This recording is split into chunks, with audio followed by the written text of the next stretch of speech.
শেখ হাসিনা এই এই রাষ্ট্রনায়ক রাষ্ট্রনায়িকা যদি এই বাংলাদেশে এতদিন পর্যন্ত সরকার গঠনে থাকতো, এই দেশটাকে সে কিন্তু চুদ্দিম পং করে ছেড়ে দিত। স্যার, আপনি তো শেখ হাসিনার আইনজীবী, তো শেখ হাসিনার যে রায়টা দিয়েছে এই রায়ের উপর ভিত্তি করে আপনার বক্তব্য কি? ধরেন, আসলে এই ট্রাইব্যুনাল যে রায়টা দিয়েছে, এই রায়টা মেনে নিয়ে আমার বক্তব্য হলো এই, আসলে এই রায়টা অন্যভাবে হতে পারত, কিন্তু সেটা না হয়ে আমার বিপক্ষে চলে গেছে রায়টা। তো আসলে আপনারা সকলে জানেন যে শেখ হাসিনা একটা আসলে কি বলবো, নিষ্পাপ মাসুম একটা মেয়ে।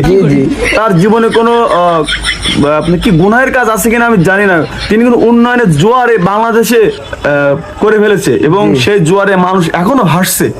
কিন্তু এমন একটা রায় এই ট্রাইব্যুনাল দিয়েছে যেটা ফাঁসি কার্যকর করেছে, আপনারা জানেন। আসলে এই রায়টা শোনার পরে আমি খুবই মর্মাহত এবং আমি খুবই দুঃখ পেয়েছি। তো আপনি দুঃখ পাইছেন, তো আপনার মুখে হাসি কেন? ও হাসি, আসলে এটা মনে হচ্ছে আপনাদের হাসি, কিন্তু আসলে হাসি হাসি নয়। কতটা দুঃখ কষ্ট পেয়েছি আপনারা হয়তো বুঝতে পারছেন না, কারণ জননেত্রী শেখ হাসিনার মতন মা, এই খালা, এই বুবু আর এই বাংলাদেশে না, পৃথিবীতে আর জন্মগ্রহণ করবে না। আপনারা রত্ন হারাচ্ছেন, আপনারা এখনো বুঝতে পারছেন না। আপনারা সাংবাদিক মিডিয়ায় যারা কাজ করেন, এগুলো প্রচার করবেন।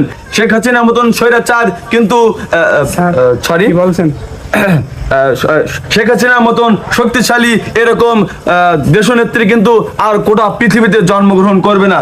অতএব এই রায়টাকে আমি প্রত্যাখ্যান করছি এবং আশা করছি এই ট্রাইব্যুনাল আরো একটা ভালো ফলাফল হয়তো সামনে আমাদের 1 মাস সময় আছে, এখানে আমরা পাবো, এই আশাবাদ ব্যক্ত করে আমি আপনাদের মাধ্যমে জানাতে চাই, আমার জননেত্রী শেখ হাসিনা তিনি এই দেশে অত্যন্ত ভালো কাজ করেছেন। সেইগুলো বিবেচনা করলে আসলে তাকে এই রায়টা কোনোভাবেই আমার দেশের মানুষ মেনে নেবে না এবং মানতে পারবে না। এবং এই জননেত্রী মাসুম যে বাচ্চা শেখ হাসিনা, এই রাষ্ট্রনায়ক রাষ্ট্রনায়িকা যদি এই বাংলাদেশে এতদিন পর্যন্ত সরকার গঠনে থাকতো, এই দেশটাকে সে কিন্তু চুদ্দিম পং করে ছেড়ে দিত। অতএব তার মতন স্বৈরাচার শক্তিশালী রাষ্ট্র নায়িকা কিন্তু এই দেশে প্রয়োজন আমি মনে করি। আপনারা সকলে ভালো থাকেন, সুস্থ থাকেন এবং এই স্বৈরাচার শক্তিশালী শেখ হাসিনার পক্ষে থাকবেন আশা করি। তো সকলে ভালো থাকেন, সুস্থ থাকেন। জয় হোক বাংলাদেশ, জয় হোক হচ্ছে এখানে সাংবাদিকদের সকল বন্ধুদেরকে ধন্যবাদ।